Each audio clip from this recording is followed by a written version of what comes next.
صلی اللہ علی محمد صلی اللہ علیہ وسلم۔ بڑی چیز جو ہے وہ یوسف علیہ السلام کے ہجرہ کیسے کیا؟ یہ سلمان رشدی کی برادری پیدا ہوتی ہے نا، وہ ایسی چیزیں ڈھونڈتے ہیں۔ اما الذین فی قلوبہم زیغ، جن کے دلوں میں کجی ہوتی ہے، میل ہوتی ہے، کھوٹ ہوتا ہے، وہ ایسے لفظ پکڑ یتبعون ما تشابہ منہ ابتغاء الفتنہ، وہ آیات متشابہات لے کے دنیا کے دماغوں میں فتنہ۔ تو حالانکہ یہ بات یاد رکھا کریں، یہ تو ایک محاوراتی بات ہے، اگر سمجھنا چاہے تو مشکل کوئی نہیں۔ آپ دیکھیں نا جی، آپ عید کا چاند دیکھ رہے ہوں، 10 آدمی کھڑے ہوتے ہیں، ایک آدمی کو نظر آ جاتا ہے، وہ کہتا میں نے دیکھ رہے ہو، کہتے جی بتائیں، کہتے ادھر آؤ بھائی، ادھر آؤ، ادھر آؤ۔ وہ جو دیکھ وہ اچھا جی مجھے نہیں نظر، اور نے کہا یار کمال کرتے ہیں، وہ کھجور کا درخت ہے نا اس کے پیچھے دیکھ، یار مجھے تو پھر بھی نظر نہیں آیا۔ وہ کہتا اچھا ایسا کرو، میں ایسے انگلی سیدھی کرتا ہوں، این میری انگلی کے پیچھے، انگلی کے پیچھے چاند تھوڑا آ جائے، یہ تو محاورہ ہوتا۔ اس کو آدمی پھر ضرب تقسیم دے کے اللہ کے قرآن پہ بلا وجہ جو اعتراض کرے، یہ کوئی عقل کی بات؟ انسان خواب دیکھتا ہے کہ اس کو پھانسی دی جا رہی ہے، انسان خواب دیکھتا ہے کہ اس کو سانپ ڈس گیا ہے، انسان خواب کی دنیا ہی الگ ہے۔ تو اس کو سامنے رکھ کر اللہ کے قرآن پہ اعتراض کرنا، یہ اللہ کے قرآن پہ حملہ کرنا، یہ تو جہالت کی بات۔ اور دوسری بات یہ احتیاط رکھیں کہ عین عنفوان بچپنا ہے، اور یہ یوسف علیہ السلام کو اس وقت کسی چیز کی خواہش تھی کہ وہ جا کے ایک خواب نعوذ باللہ ایسا بنا کے اپنے ابے کو سنائے، کیا اس کو غرض کیا؟ یوسف علیہ السلام تو بچے، یعنی ابھی آپ کی عمر جو تھی تقریباً 11 سال کے قریب تھی جب یہ واقعہ پیش آیا۔ جب آپ کو کنویں میں ڈالا گیا ہے تو آپ کی عمر 12 سال، تو انہی دنوں میں یعنی یہ واقعہ ہے، آپ کی عمر 11 اور 12 کے درمیان میں تھی۔ تو اس وقت حضرت یوسف علیہ السلام کو آخر کیا ضرورت درپیش آ گئی کو ایسے نعوذ باللہ ایک فرضی خواب پیش کرے؟ وہ عقل کی بات۔ اس لیے یہ خواب سچا تھا، حقیقت تھی، اور انہوں نے واقعتاً دیکھا اور حضرت یعقوب علیہ السلام کی خدمت میں آ کے بیان کیا۔ تو ابا نے فرمایا کہ میرے بیٹے، مجھے تو بتایا ہے یہ قصہ اور خواب کسی اور کو نہ بتانا، اور بھائیوں کو بھی نہ بتانا، کیونکہ ہو سکتا ہے کہ وہ آپ کے لیے کسی حسد میں مبتلا ہو کر آپ کے خلاف مکر کا ذریعہ بنے۔ بات زندگی رہی تو بات باقی، واللہ تعالی عالم علمہ اتم۔ برادران اسلام، واجب الاحترام بزرگوں، دوستوں اور بھائیوں، دروس کا سلسلہ قصص الانبیاء علیہم السلام کے ضمن میں ہم نے یوسف علیہ السلام کے قصے کے بارے میں کچھ باتیں سابقہ درس میں عرض۔ ویسے تو اللہ کے قرآن کے تمام قصص جو ہیں اس میں کوئی شبہ نہیں کہ وہ حکمتوں سے بھرے ہوئے ہیں، ان میں مواعظ ہیں، نصائح ہیں، عبر ہیں، ان میں ہمارے لیے ہدایات ہیں، ان میں زواجر ہیں، تخویفات ہیں، ترغیبات ہیں، ترہیبات ہیں، بڑے عظیم جامع باتیں ہیں جو اللہ نے اپنے قرآن میں لکھی ہیں۔ لیکن سورت یوسف علیہ السلام کے قصے کو چونکہ ایک بڑی اہمیت ہے، اس لیے کہ جس قصے کو قرآن نے خود یہ کہا ہو کہ احسن القصص، یعنی جس قصے کے بارے میں اللہ تبارک و تعالی یہ فرمائیں کہ احسن القصص، اس قصے کے حسن کا، جمال کا کیا عالم۔ اسی لیے مفسرین کرام رحمہم اللہ تعالی علیہم اجمعین نے لکھا ہے کہ یوسف علیہ السلام کے قصے میں بہت بڑے درس، کیونکہ آپ کے قصے میں مالک و مملوک کا قصہ، حاسد و محسود کا قصہ ہے، شاہد و مشہود کا قصہ ہے، قید اور آزادی کی کیفیات ہیں، ابتلاء و امتحان ہے، اور اسی طرح یوں سمجھیں کہ ایک محب و محبوب کا قصہ ہے، اور حضرت یوسف علیہ السلام کی حکمت و دانائی اور علم کی بات ہے۔ تو یہ قصہ جو ہے اس میں کوئی ایک پہلو نہیں، اس میں عظیم پہلو، اسی لیے اللہ کے قرآن نے اس کو احسن القصص۔ اور دوسری بات یہ ہے کہ اس قصہ مبارک کو سرکار دو جہاں حبیب کبریا سیدنا محمد رسول اللہ صلی اللہ علیہ وسلم کے قصے سے بڑی مشابہ کہ جیسے یوسف علیہ السلام کو تکلیف پہنچانے والے ان کے بھائی تھے، حضور صلی اللہ علیہ وسلم کو بھی تکلیف پہنچانے والے آپ کی قوم تھی، برادری تھی، بھائی۔ جیسے یوسف علیہ السلام کے لیے بھائیوں نے قتل کا مشورہ کیا، سرکار دو عالم صلی اللہ علیہ وسلم کے لیے بھی قریش نے قتل کا مشورہ کیا۔ جیسے یوسف علیہ السلام کو اپنا وطن چھوڑنے کے بعد عزت ملی،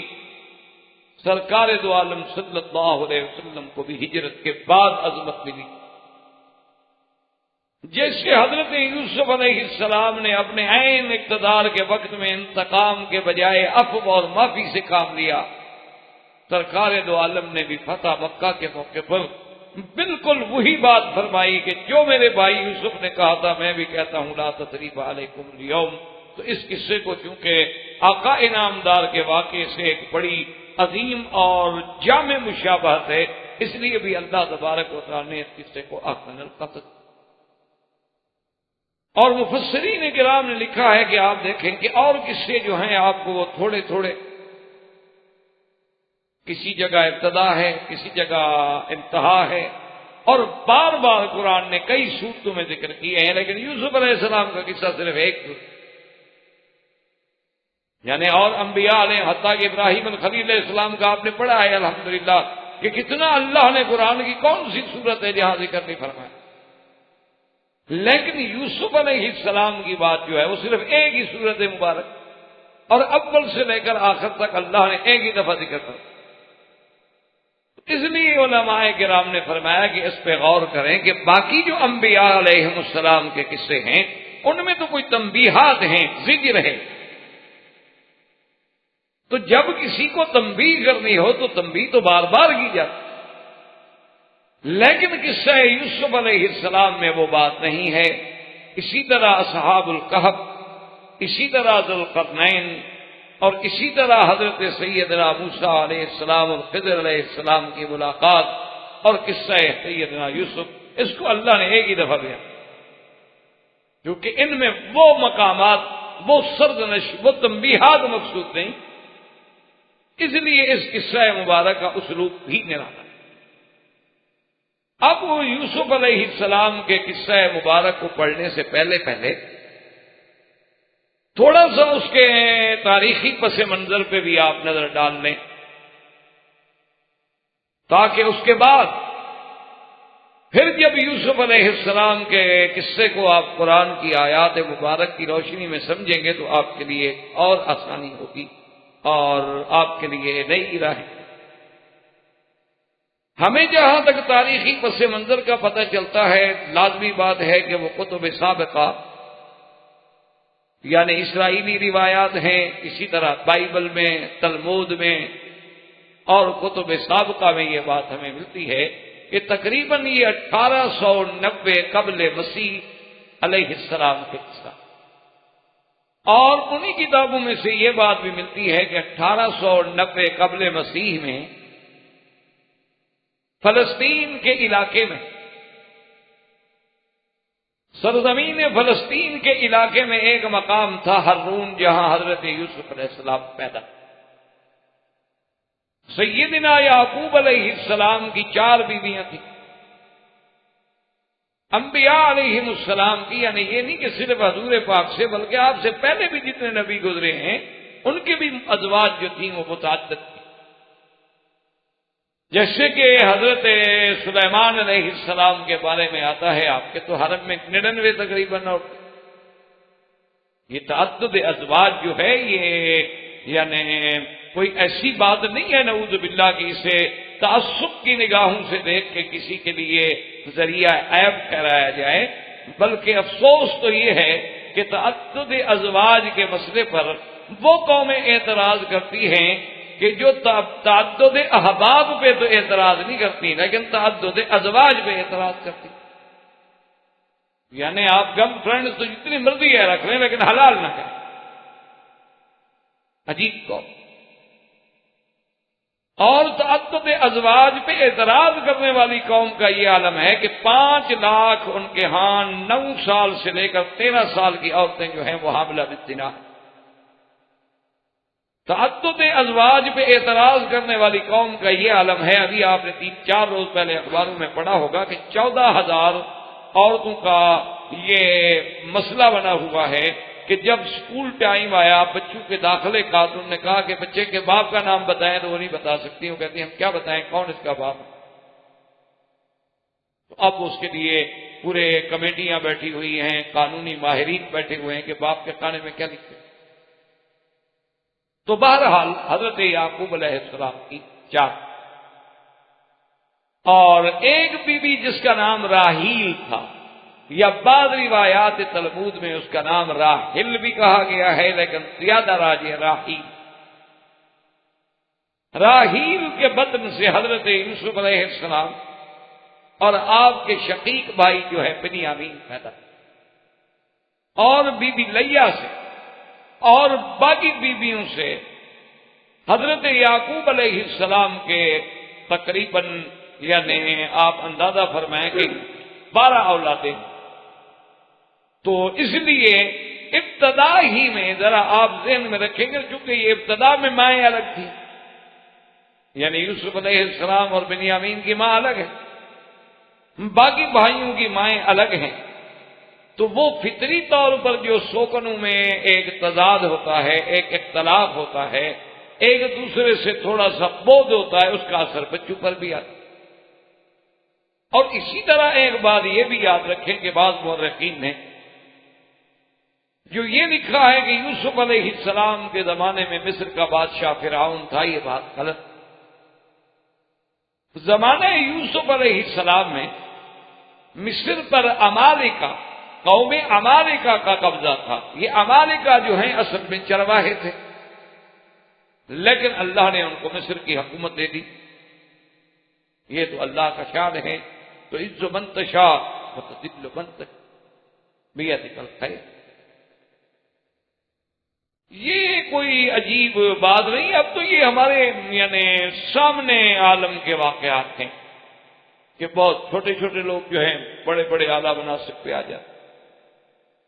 تو یہ قوم عمالقہ جو ہے یہ اصل میں چرواہے تھے, لیکن تھے عربی نسل. انہوں نے مصر پہ جا کے قبضہ کیا, کنٹرول کیا,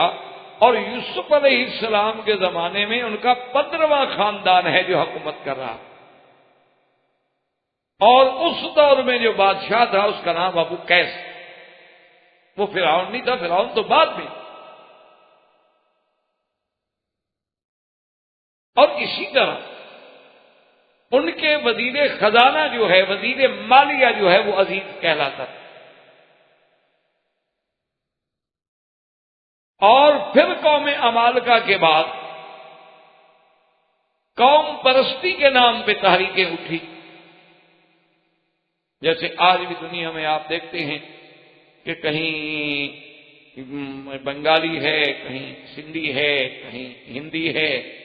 کہیں افغانی ہے, کہیں کچھ ہے. یہ قومیت کے نام پہ عصبیت پھیلانے کے لیے تحریکیں ہوتی ہیں. اور نہ تو مسلمان ہے چاہے کہیں بھی ہو. ہم سب سے پہلے تو مسلمان ہیں, اس کے بعد تو صرف تعارف کی بات ہے کہ آپ ہندی کہلاتے ہیں, وہ پاکستانی کہلاتا ہے, وہ کشمیری کہلاتا ہے. اصل رشتہ جو ہے وہ تو ایمان کا رشتہ. انما المؤمنون اخوۃ, تمام ایمان والے جو ہیں ایک دوسرے کے بھائی. اسی لیے اسلام کا جو سب سے عظیم چارٹر حجۃ الوداع کا, اس نے میرے آقا نے واضح فرما دیا کہ لا فضل لعربی علی عجمی ولا لاحمر علی اسود الا بالتقوی.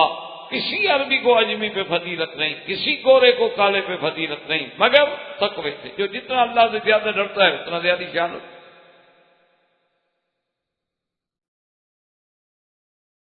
تو قوم عمالقہ کے بعد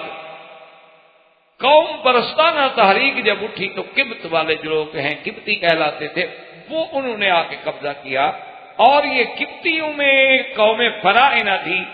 جو حکومت اور اقتدار پہ قابض ہوئی, اور ان کے بادشاہ بننے والوں کا لقب پھر فرعون بنا. جیسے حبشہ میں بادشاہی کرنے والوں کا لقب نجاشی، فارس میں کسرا، اور روم میں ہرقل، مصر میں فرعونہ فرعون کہلاتے تھے. تو ان قبطیوں نے آ کے پھر قبضہ کیا. اور خدا کی شان دیکھیں کہ حضرت یوسف علیہ السلام تو امالکہ کے زمانے میں وہاں پہنچے تھے. اس وقت قبطیوں کی حکومت نہیں. اور یوسف علیہ السلام نے جب اقتدار سنبھالا ہے تو آپ کی عمر تقریباً 30 سال. اور یوسف علیہ السلام تقریباً 80 سال تک مصر پہ بادشاہ رہے ہیں بلا شرکت غیر. اور 110 سال تقریباً کی عمر میں آپ کی وفات. اسی دور میں جب حضرت یوسف علیہ السلام کو اللہ نے یعنی مصر میں عروج بخشا تو بنو اسرائیل آئے، کیونکہ بنو اسرائیل حضرت یعقوب کی اولاد ہے، وہ بھی مصر میں آئے اور آباد ہوئے. اب جب قوم آئی قبطیوں کی، فرعونہ آئے، تو ان نے سب سے پہلے امالکہ اور بنو اسرائیل پہ مظالم ڈھائے. انہوں نے 2.5 لاکھ امالکہ کو مصر سے نکالا اور بنو اسرائیل پہ ظلم کے پہاڑ توڑ ڈالے. اس کے بعد پھر ان کی نجات کے لیے اللہ نے موسیٰ علیہ السلام کو پیدا. تو اسی طرح اسی پس منظر میں کتاب تلمود میں اور بائبل میں ہمیں یہ بھی ملتا ہے کہ حضرت یوسف علیہ السلام کی پیدائش 1890 کی ہے، اور آپ نے وہ جو خواب دیکھا ہے اور جب کنویں میں ڈالے گئے اس وقت آپ کی عمر تقریباً 17 سال ہو گئی تھی. 1906 کا تقریباً یہ کتاب. اور حضرت یوسف علیہ السلام کو جس کنویں میں ڈالا گیا تھا وہ بھی کتابوں میں ذکر آیا ہے کہ وہ شمال میں تھا، قسم، شمال قسم میں ایک جگہ تھی دوتن، وہی وہ کنواں تھا جس کنویں میں حضرت یوسف علیہ السلام کو ڈالا گیا. اور اسی ضمن میں ان کتابوں میں آپ کے اس خواب کا بھی ذکر ہے جو خواب حضرت یوسف علیہ السلام نے دیکھا. اور یہ بات بھی آپ یاد رکھیں کہ خواب جو یہ بھی یعنی ایک اللہ کی بڑی عظیم نعمت. اسی لیے ایک حدیث مبارک میں صحیح حدیث میں آتا ہے لم یبقى من النبوۃ الا المبشرات، کہ اب نبوت تو ختم ہو گئی، اب بشارات ہیں. اور اسی طرح یہ بھی آیا ہے کہ الرؤیا، خواب جو ہے یہ بھی ایک جز ہے نبوت کے اجزاء میں.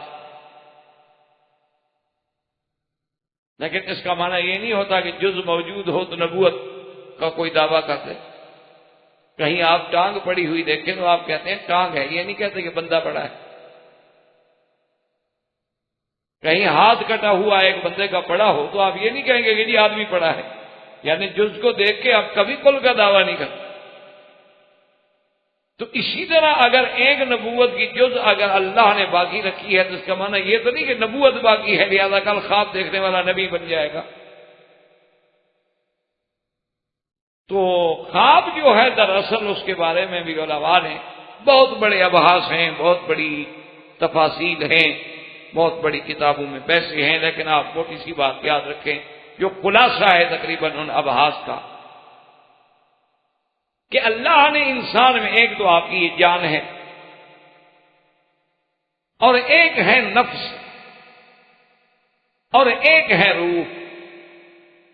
بعض علماء نفس اور روح کو ایک بھی کہہ دیتے ہیں کیونکہ جو کام روح کا ہے وہی نفس کا.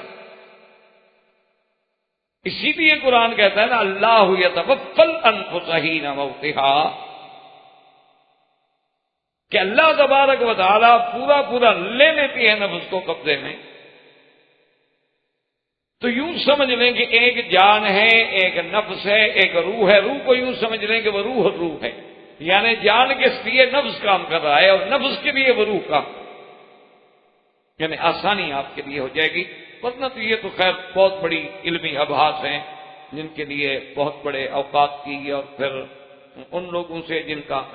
علم سے تعلق بھی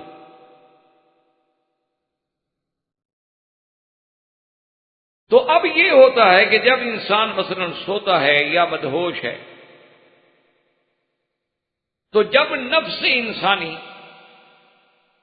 تدبیر بدن سے فارغ ہو جاتی ہے، اب تو سو گئے نا، آپ جاگ رہے ہیں، کام کر رہے ہیں، تو وہ تو ساتھ تدبیر کر رہی ہے، اب آپ سو گئے، تو گویا نفس انسانی جب تدبیر نفس سے فارغ ہوئی، اب اس کو کچھ قوت متخیلہ کے ذریعے کچھ صورتیں اللہ دکھا دے، پھر آگے ان کی کیفیات ہوتی ہیں، یا تو جو ہم نے دن میں کہا وہ پیش آ گیا، یا شیطانی خواب آ گئے، یا اللہ کی طرف سے رحمانی خواب آ گئے، اور اس کے لیے بھی حکم ہے کہ لا یذکر الا علی حبیب لبیب، کہ جب بھی خواب ذکر کریں کسی دوست پہ اور عقل والے سمجھدار عالمات، کیونکہ حضور پاک صلی اللہ علیہ وسلم نے فرمایا کہ الرؤیا، خواب جو ہے یہ ایسی ہے جیسے کسی پرندے کے پاؤں پہ رکھا ہو، جیسے تعبیر بھی واقع ہو گئی۔ اچھا ایسا کیوں ہو جاتا ہے کہ وہ تقدیر معلق، ایک تقدیر مبرم ہے جو کبھی تبدیل نہیں ہو، اور ایک تقدیر معلق ہے، وہ یہ لکھا ہوتا ہے کہ بھی اگر آپ نے یہ درس دیا تو ہم آپ کو یہ ثواب دیں، تو یہ معلق نہیں دیا نہیں دیں۔ تو اسی طرح وہ بھی تقدیر معلق کی قسم ہے کہ حضور نے فرمایا کہ جیسے اب صاحب تعبیر نے تعبیر دے دی بس وہ واقع ہو جاتا ہے، تو اگر تعبیر اچھی دے گا انشاءاللہ تو اچھی بات واقع ہوگی۔ اچھا دوسرا یہ ہے کہ تعبیر اگر غلط دے گا تو آدمی ایک وسوسے اور ایک مصیبت اور ایک ذہنی طور پر یعنی سائیکالوجی کے طور پر بھی وہ پریشان ہو جائے گا۔ اس لیے خواب بھی ایک بڑی نعمت ہے، لیکن اس کے ساتھ یہ بات بھی یاد رکھیں کہ انبیاء کا خواب جو ہے وہ تو واحد، وہ تو ایسے ہے جیسے اللہ کی وحی بس۔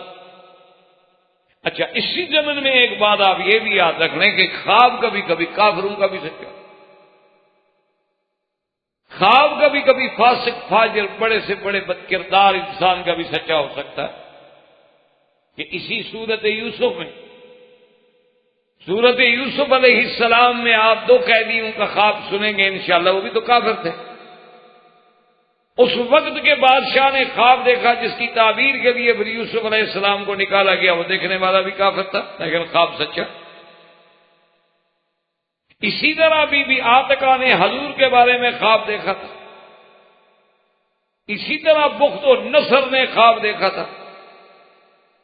اسی طرح کسرا فارس نے خواب دیکھا تھا اور بالکل سچا۔ اس لیے ہمیشہ یاد رکھیں کہ خواب یہ ضروری نہیں ہوتا، یعنی مومن کا خواب تو خیر ہے ہی مومن کا خواب، اولیاء اللہ کے خواب ہیں یا انبیاء کے خواب ہیں سبحان اللہ، ان میں تو کوئی کلام نہیں، لیکن اللہ تبارک و تعالیٰ کی قدرت یہ ہے کہ کبھی کبھی کافروں کا خواب بھی سچا ہوتا ہے، ورنہ اللہ کے نبی کا خواب تو خواب ہو۔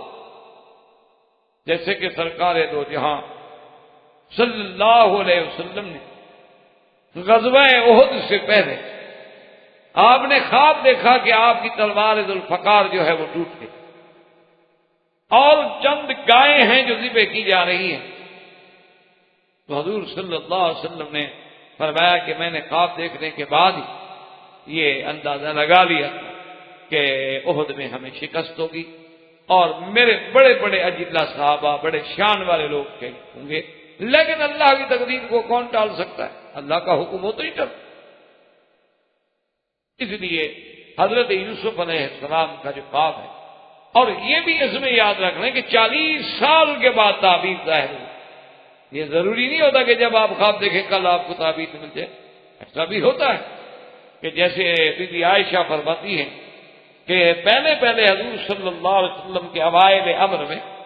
آپ جو خواب دیکھتے تھے کہ فلک صبح بالکل ایسے آ جاتے تھے جیسے صبح کا سورج نکل آتا۔ تو اللہ تبارک و تعالیٰ نے اس صورت مبارکہ میں یعنی بڑے عظیم واقعات کا تذکرہ فرمایا ہے، اسی لیے قرآن نے اس کے بارے میں فرمایا کہ احسن القصص، کہ یہ ایسا بہتر قصہ ہے میرا مدنی صلی اللہ علیہ وسلم جو ہم آپ کو سنا رہے ہیں۔ تو اب آپ کے دماغ میں تھوڑا سا ایک پس منظر جو ہے حضرت یعقوب علیہ السلام کے خاندان کا اور حضرت یوسف علیہ السلام کا اور ان مقامات کا جہاں جہاں حضرت یوسف علیہ السلام گزرے تھے، اور یہ سارا جو ہے ارض فلسطین میں ہے، یوں سمجھ لیں شام کے علاقے میں، اور وہ قافلہ جو حضرت یوسف علیہ السلام کو نکالنے والا ہے وہ شرق اردن، جو آج کل آپ کا اردن کہلاتا ہے، اسی شرق اردن سے مصر جا رہا تھا، اور انہوں نے آ کے راستے میں اس واقعے کے بعد آپ کو نکالا۔ اب اللہ تبارک و تعالیٰ نے قرآن پاک میں بیان فرمایا ہے کہ میرے محبوب صلی اللہ علیہ وسلم کہ نحن نقص علیک احسن بما اوحینا الیک ھذا القرآن وان کنت من قبلہ لمن الغافلین۔ اچھا، اس میں دیکھیں کہ اللہ پاک نے فرمایا کہ میرے محبوب جب تک ہم نے آپ کو قصہ نہیں سنایا تو آپ کو تو علم نہیں تھا، آپ تو غفلت والوں میں سے تھے۔ لیکن دراصل اس میں اشارہ ہے، اور اس میں اللہ تبارک و تعالیٰ کی طرف سے ذکر ہے قریش مکہ پر، کہ قریش مکہ اور یہود نے آ کے پوچھا تھا، تو اللہ نے فرمایا کہ اب تو اللہ کا قرآن آ گیا، اب تو تمہارے سامنے سیدنا یوسف علیہ السلام کا عظیم قصہ میرے مدنی پاک نے سنا دیا۔ اسی سے اندازہ لگا لو کہ اللہ کا نبی ہے۔ آخر آپ کو کیسے معلوم ہوا یہ قصہ؟ بھئی اس زمانے میں کوئی اسٹیشن تو نہیں لگے ہوئے تھے سیٹلائٹ کے، اس زمانے میں کوئی ڈش تو نہیں لگے ہوئے تھے کہ رات کو دیکھ لیا اور صبح کسے سنا دیے۔ جس آدمی نے نہ دیکھا وہ تو حیران ہو جائے گا نا کہ آپ نے رات کو نئی نئی چیزیں دیکھی، آپ انٹرنیٹ پہ بیٹھ گئے، آپ نے جناب 50 ملکوں سے معلومات حاصل کر لی ہے، اور میں کیونکہ نہیں جانتا میرے لیے تو وہ عجوبہ ہوں گی، لیکن کوئی بڑی بات نہیں، کیونکہ آپ کے پاس جہاز موجود ہے، اور وہ جہاز جس کے پاس بھی موجود ہو اور چلانا جانتا ہو وہ خبریں حاصل کر سکتا ہے۔ لیکن کمال تو اس نبی عربی کا ہے صلی اللہ علیہ وسلم کہ جو پیدا ہونے سے لے کر 40 سال تک، اسی لیے سب سے بڑی بات حضور نے یہی پیش کی تھی نا قریش کو، لبثت فیکم عمرا من، کہ اے لوگوں میں نے تمہارے اندر زندگی گزاری، میں تمہارے اندر رہا، تمہارے سامنے پیدا ہوا ہوں، میری زندگی کھلی کتاب کی طرح تمہارے سامنے ہے۔ اور 40 سال کے بعد کبھی حضور نوح علیہ السلام کا واقعہ سنا رہے ہیں، کبھی حضور صالح علیہ السلام کا واقعہ سنا رہے ہیں، کبھی حضور ہود علیہ السلام کا واقعہ سنا رہے ہیں، کبھی حضور حضرت یوسف علیہ السلام کا واقعہ سنا رہے ہیں۔ اللہ نے فرمایا اس کے بعد بھی تمہاری غفلت نہیں ٹوٹی کہ یہ میرا پیغمبر ہے، میرا نبی ہے، اور جو سناتا ہے وہ میرے کہنے سے سناتا ہے، ورنہ حضور صلی اللہ علیہ وسلم کے پاس اور تو کوئی سورس ہی نہیں ہے کس سے۔ اب جناب وہ واقعہ آیا کہ یوسف علیہ السلام نے اپنے ابا حضرت یعقوب سے آ کے کہا، اذ قال یوسف لأبیہ یا ابت انی رأیت احد عشر کوکبا والشمس والقمر رأیتهم لی ساجدین۔ یوسف علیہ السلام نے آ کے عرض کیا کہ میرے ابا میں نے خواب دیکھا ہے۔ کیا خواب؟ فرمایا عجیب خواب کہ 11 ستارے ہیں، سورج ہے، چاند ہے، میں نے دیکھا کہ سب جھک کے مجھے سجدہ کر رہے ہیں۔ علماء نے لکھا ہے کہ اللہ تبارک و تعالی نے تمثیل کے طور پر جیسے کہ عالم مثال ہے، اسی طرح اللہ پاک نے یوسف علیہ السلام کو خواب میں دکھلایا۔ شمس سے مراد آپ کی والدہ ہے۔ اچھا، بعض علماء نے کہا کہ آپ کی والدہ فوت ہو گئی تھی بلکہ خالہ ہے، کیونکہ یہ بات بہرحال ہمیں ملتی ہے کتب سابقہ میں کہ جب بنیامین پیدا ہوئے ہیں تو آپ کی والدہ فوت، ولادت کے مسئلے میں ہی فوت۔ تو اب بعض علماء نے کہا کہ خالہ ہے، اور خالہ بھی منزلۃ الام ہوتی ہے، وہ بھی ایک ماں ہے۔ اور اس کے بعد قمر سے تشبیہ دی گئی والدگی، اور تاروں کو تشبیہ دی گئی بھائیوں سے، کیونکہ سب کا اصل سورج ہے جس سے سب نور حاصل کرتے ہیں، تو گویا کہ وہ ماں جو تھی وہ اصل تھی جہاں سے بچے پیدا ہوئے۔ اس لیے اللہ تبارک و تعالیٰ نے آپ کو خواب دکھلایا، اور اسی خواب میں ایک عجیب اشارہ تھا کہ آسمان کی بلندی پہ رہنے والی چیزیں، آسمان پہ چمکنے والی چیزیں، آسمان سے پورے عالم کو روشن کرنے والی چیزیں جو ہیں یوسف علیہ السلام تیرے آگے جھک رہی ہیں۔ تو اللہ تبارک و تعالی نے اس خواب میں، اور یوسف علیہ السلام کو اللہ نے، یعنی آپ دیکھیں کہ اللہ نے یوسف علیہ السلام کو قرآن پاک میں کتنے عظیم لقب دیے۔ کہیں جگہ تو فرمایا کہ وہ غلام علیم تھے، علم با، کہیں فرمایا وہ غلام حلیم تھے علم والے، اور کہیں فرمایا آتیناہ حکمن و علما، ہم نے تو ان کو حکمت و دانائی اور علم عطا فرمایا، ہم نے ان کو حکم مانا حکومت کرنے کا بھی اقتدار بھی عطا فرمایا۔ اور کہیں فرماتے انہ من المحسنین، وہ تو خالص میری عبادت کرنے والوں میں، اور کہیں فرماتے انہ من عبادنا المخلصین، وہ تو میرے چنے ہوئے بندے تھے۔ یعنی حضرت یوسف علیہ السلام کا، اور آپ نے وہ خواب جو ہے حضرت یعقوب علیہ السلام اپنے والد کی خدمت میں پیش کیا، اسی سے وہ سبق بھی ملا ہمیں کہ لا یذکر الا علی لبیب او حبیب، کہ جب بھی خواب دیکھو کسی عقل والے کے آگے پیش کرو۔ اب یوسف علیہ السلام نے بھائی بھی تو موجود تھے، اور بھی تو لوگ وہاں رہتے تھے، لیکن ماں سوائے حضرت یعقوب علیہ السلام کے کسی کو دیکھ۔ اب جب حضرت یعقوب علیہ السلام کی خدمت میں آئے اور آ کر آپ کو خواب سنایا تو قال یا بنی لا تقصص رؤیاک علی اخوتک فیکیدوا لک کیدا ان الشیطان للانسان عدو مبین۔ حضرت یعقوب علیہ السلام نے فرمایا میرے بیٹے اپنا یہ قصہ اپنے بھائیوں پہ ذکر نہ کرنا، وہ تمہارے لیے پھر کچھ جال بنیں گے، مکر کریں۔ کیوں میرے بھائی ہیں؟ فرمایا ان الشیطان للانسان عدو مبین، شیطان انسان کا کھلا دشمن ہے، اور اس خواب میں آپ کی عزت کا ذکر ہے، عظمت کا ذکر ہے، اور بھائی برداشت نہیں کر سکیں گے۔ کیونکہ یعقوب علیہ السلام تو جانتے تھے کہ بھائیوں میں تو پہلے حسد ہے، پہلے تحاسد و تباغض ہے۔ وہ تو حضرت یوسف علیہ السلام اور بنیامین کو پہلے سے اچھا نہیں سمجھتے،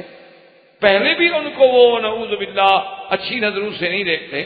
تو جب وہ ایسا خواب سنیں گے تو اس کا نتیجہ دو ہوں کہ اگر انہوں نے خواب کو اہمیت دے دی تو دشمن بن جائیں گے، اور اگر خواب کو اہمیت نہ دی تو مذاق اڑائیں گے۔ دیکھو جی سورج اور چاند کیسے سجدہ کر رہے ہیں، دیکھو جی آسمان سے سورج اترا ہے سجدہ کرنے کے لیے۔ اس کی وجہ یہ ہے نا جی کہ جب دشمن ہوتا ہے تو وہ اسی بات کو پھر افسانہ بنا دیتا ہے، اور اگر دوست ہوتا ہے تو پھر اس کے دل میں عظمت ہو۔ جیسے کہ کسی کو آپ کہیں گے جی وہ چاند دیکھو میری انگلی کے پیچھے، اب اگر مخالف ہوگا اسی کو کہانے بنا دے گا کہ جناب کبھی چاند بھی انگلی کے پیچھے آ سکتا ہے، کبھی سورج بھی انگلی کی، اتنا بڑا کرہ ہے چاند کا، وہ تو زمین سے بھی بڑا ہے، تو انگلی کے پیچھے کیسے آ گیا؟ اسی لیے جیسے کہ حضور نے فرمایا کہ جب سورج نکل رہا ہو تو تم نماز نہ پڑھا، کیونکہ انہا تطلع بین قرنی الشیطان، جب یہ سورج نکلتا ہے تو گویا شیطان کے دو سینگوں کے درمیان سے نکلتا ہے۔ اب جناب دیکھیں ایک حدیث مبارک ہے اور صحیح حدیث مبارک ہے، لیکن پرویز جیسے منکرین حدیث جن کو سرکار دو عالم کی حدیث سے عداوت، اس نے جناب اسی بات کو اتنا رنگ آمیزی کی کہ پوری کتاب لکھ ڈالی۔ اس نے کہا کہ اگر آدمی کی یہ پیشانی کی پیمائش کی جائے تو ہر بندے کے طول و عرض کا یہ 12واں حصہ ہوتا ہے، یعنی اگر 12 ایک آدمی کا طول عرض جو ہے اس کو دیکھا جائے اور پھر پیشانی کی پیمائش کی جائے تو یہ 12واں حصہ بنتا ہے۔ تو اس نے کہا کہ جناب سورج جو ہے وہ تو زمین سے بھی 114 مرتبہ بڑا ہے، اور وہ شیطان کے دو سینگوں کے درمیان میں آ جاتا ہے، تو شیطان کی پیشانی کتنی بڑی ہوگی اور وہ کتنی چوڑی ہوگی کہ یہ سورج میں آگے پھنس گیا دو سینگوں میں، اور اگر وہ شیطان کے سینگوں میں آ جاتا ہے تو سینگوں کو اٹھا کے وہ سورج کو جہاں مرضی آئے لے جائے، پوری دنیا میں اندھیرا کر دے۔ انہوں نے کہا کہ نعوذ باللہ تو حدیث ہے ہی نہیں، ایسے لوگوں نے لکھی، حالانکہ بالکل جاہلیت کی بات تھی، بات محاوراتی تھی کہ شیطان جو ہے وہ چونکہ جانتا ہے کہ یہ وقت جو ہے عباد الشمس کا ہے، سورج کے پجاریوں کی عبادت کا وقت ہے، تو وہ آگے آگے کھڑا ہو جاتا ہے، گویا کہ سورج اس کے سینگوں کے درمیان میں ہے۔ یہ مانا تھوڑا ہے کہ حقیقتاً سورج سینگ میں آ گیا یا حقیقتاً وہ سورج تک پہنچ گیا، وہاں جائے تو جل نہ جائے، وہاں تو پہنچ ہی نہیں سکتا ہے ابلیس، وہاں کیسے جا سکتا ہے سورج کے اتنے قرب میں؟ تو ایک محاوراتی بات کو دشمنی نے اپنی نظر سے فسانہ بنا دیا۔ اس لیے حضرت یوسف علیہ السلام کو یعقوب علیہ السلام نے نصیحت فرمائی کہ اے بیٹا مہربانی کر کے یہ بات جو ہے اپنے بھائیوں کو نہیں بتلانا، کہیں ایسا نہ ہو کہ تم پھر کسی مکر کا اور قید کا شکار ہو جاؤ۔ اور قید کا معنی ہوتا ہے کہ خفیہ طریقے سے کسی کو نقصان پہنچانا. اور وہ ایسا کیوں کریں گے؟ ہیں تو تمہارے بھائی،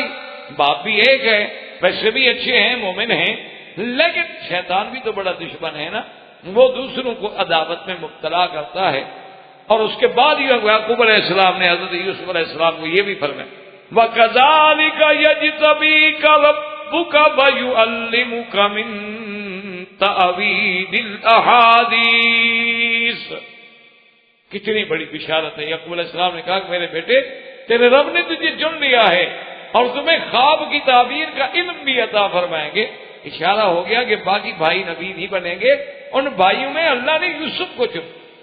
یوسف علیہ السلام کی شان ایسی ہے کہ اللہ تبارک و تعالی نے ان کے تمام بھائیوں میں سے ان کو چنا.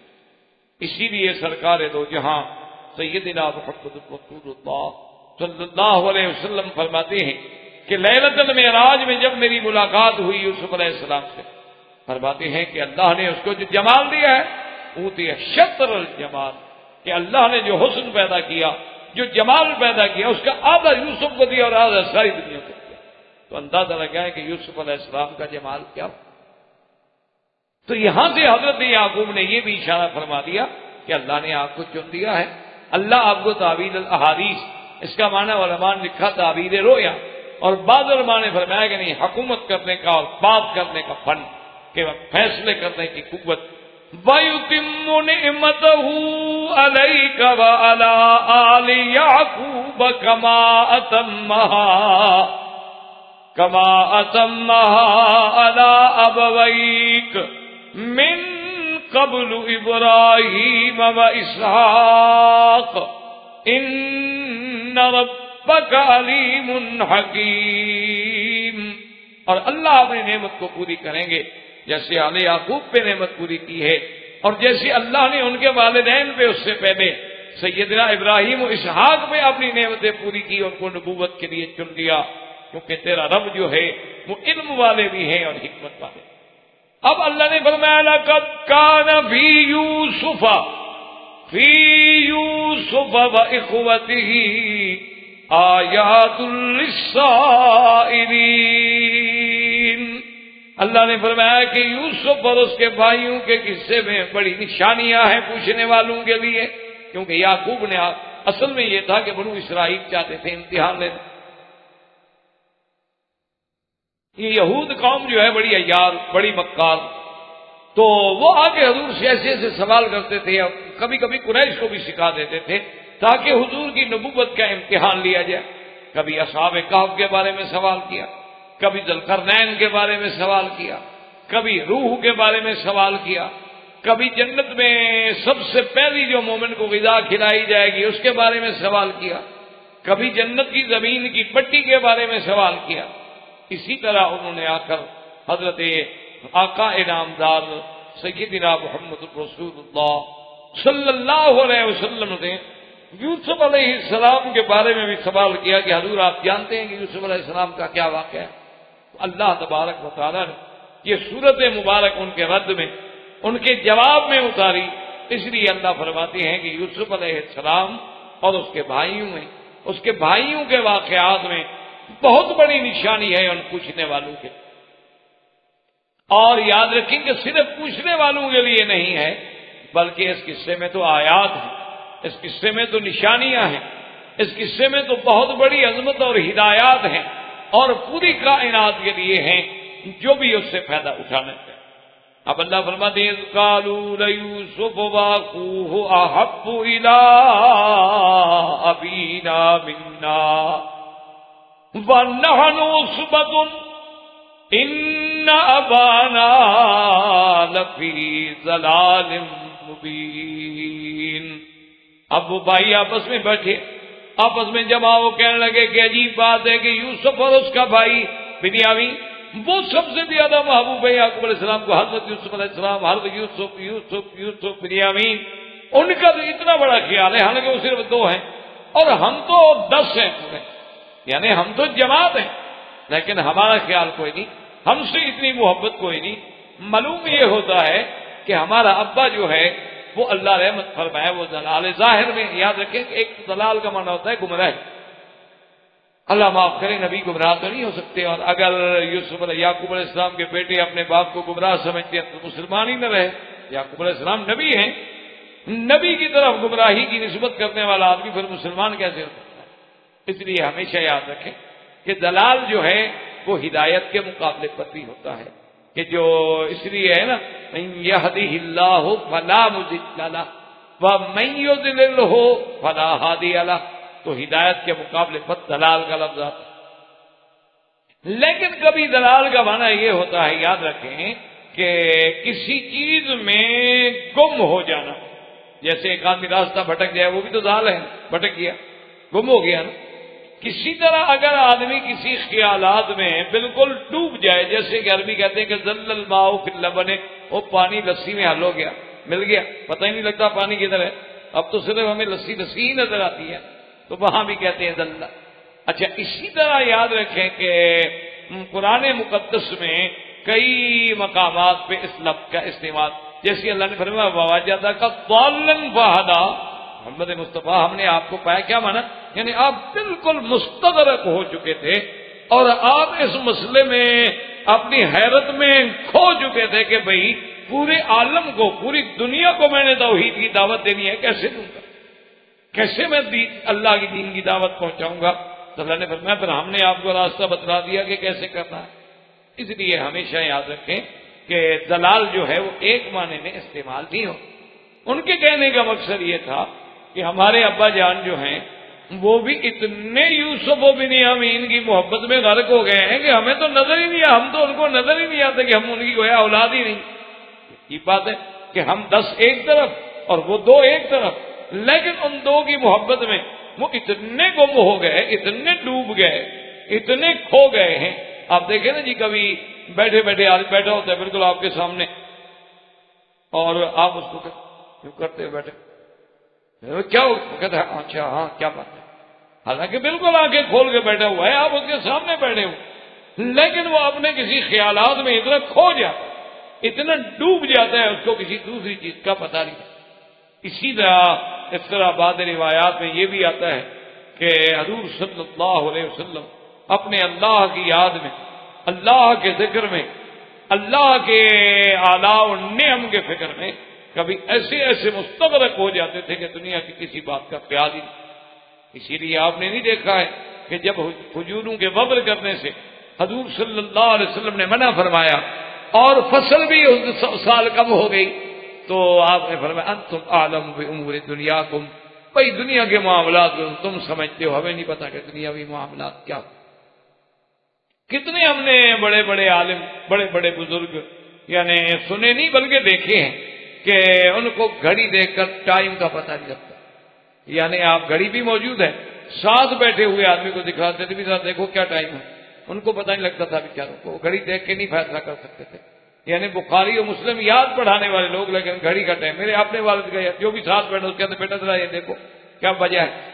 کہتے اچھا پھر ہو گیا پھر۔ اچھا کوئی اور ساتھی آ جاتا، وہ کہتے بھی اس کو کل بھی بھر کے دے دو، چابی کو کہتے تھے کل، کہ اس کی کل بھر دو، مجھے تو آتا نہیں کہ کیسے بھری جاتی ہے۔ اچھا ان کو پتہ نہیں کہ چابی کیسے بھری جاتی، یعنی اندازہ فرمائیں۔ میرے بچہ جو ہے سب چھوٹے تھے تو وہ والد صاحب اس کو بھیجتے کہ تم میرے لیے ایک بوتل لے آؤ، یہ عام بوتلیں جو ہوتی ہیں مرنڈا شرنڈا یہ سی وغیرہ لے آؤ، تو وہ جناب آگے ان کو کہتا کہ دادا جان وہ 5 ریال کی ملتی ہے ایک بوتل، اس زمانے میں 4 گروش کی ملتی، چھوٹے بچے تھے نا، بھی پیسے کیسے حاصل کریں دادے سے، تو کہتا جی 5 ریال کی ملتی، کہتے بھائی پہلے تو سب کہا جی اب مہنگی ہو گئی، چل مہنگی ہو گئی، اچھا اب 5 ریال کے 10 دے دیے ہیں، تو اس نے کہا بھائی دیکھو یہ کتنا ہے، انہوں نے کہا جی یہ 5 ہے، کہا نہیں اللہ کے بندے یہ تو نوٹ بڑا نظر آ رہا ہے، کہا نہیں حضرت یہ تو مختلف چھپتے رہتے ہیں ہر سال، ہے یہ 5 کا، کہتے ٹھیک، ان کو نہیں پتا کہ کیا۔ تو اور جناب یہ ہے کہ آپ سیاستہ ہے، حدیث ہے، نحو ہے، صرف ہے، بلاغت ہے، معنی ہے، منطق ہے، معقول ہے، کوئی دنیا کی کتاب اٹھا کے سامنے ایک دفعہ تھوڑی سی پڑھنے بیٹھ لیا بس شروع ہو گئے، یعنی اس میں تو اتنا حفظ ہے لیکن دنیا کے معاملے کا پتہ نہیں لگتا۔